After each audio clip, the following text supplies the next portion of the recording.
Okay, when we're talking about the basic assumptions of cognitive psychology, that enhouses a lot of different definitions, we touch a little bit of that when we're talking about learning.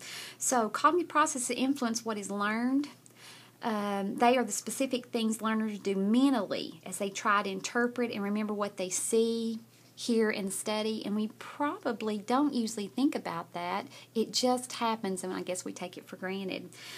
Two principles from cognitive psychology. People learn new information more easily when they can relate it to something they already know. It's not having to be brand new information that is having to go into long-term memory. Actually, research says if there is an experience that you can, or something that I already know as a learner, if the teacher can mention something and I can hook that to that existing long-term memory, it's more apt to go into long-term.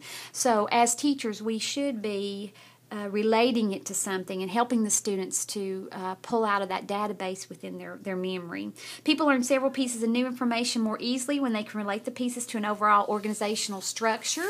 Thus, our Poplet assignment this past week, that would be a great, some kind of concept mapping, your all's compare and contrast charts, any of that would be an awesome thing to do.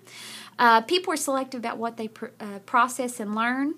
Because learners can handle only so much information at a given time, they must choose a few things to focus on, and then they'll have to ignore the rest. Research says, as I told you, I think just this past week, that on my best teaching day and your best learning days, you will only leave out of the class remembering half of what was given to you. So in much the same way, students encounter a great deal of new information every day. Information delivered by way of teacher instruction, textbooks, bulletin boards, classmates' behaviors, interactions with friends, all those things. They must inevitably make choices about which pieces of information are the most important, and they decide what they're going to keep and what they're not. Also, another assumption is meaning is constructed by the learner rather than being derived directly from the environment. Learners take numerous separate pieces of information and then use them to create an understanding or an interpretation of the world around them. Now, that's what happens a lot of times that causes the misconceptions. You and I, we're going to talk about Reconstruction era even later on. You and I can have the same, be in the same learning situation, and you will take away from it something different than what I will. Sometimes it circles around our own personalities. Prior knowledge and beliefs play a major role in the meanings that people construct. If I've had a teacher, let's say in kindergarten, and now she's been moved to 5th grade. I didn't like her in kindergarten. Guess what's going to happen in 5th grade? I'm not going to like her there either. That prior knowledge, a lot of times I think that's what causes students to be poor in math. You've had a bad math experience in younger years, and it's still affecting you today because of that negative that's happened. Maturational changes in the brain enable increasingly sophisticated cognitive processes with age, and what that's talking about is Piaget. As we get older and we begin to mature, we are capable of thinking through things and doing things in a different way. People are actively involved in their own learning.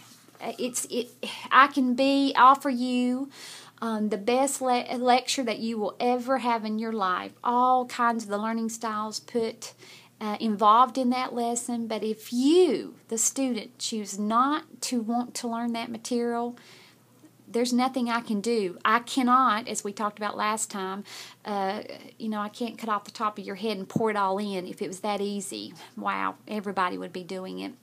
You see the definitions underneath that. Cognitive psychology is the general theoretical perspective that focuses on the mental processes underlying learning and behavior, and that is part of that mental processing is part of the learning and the behavior that comes from the learner.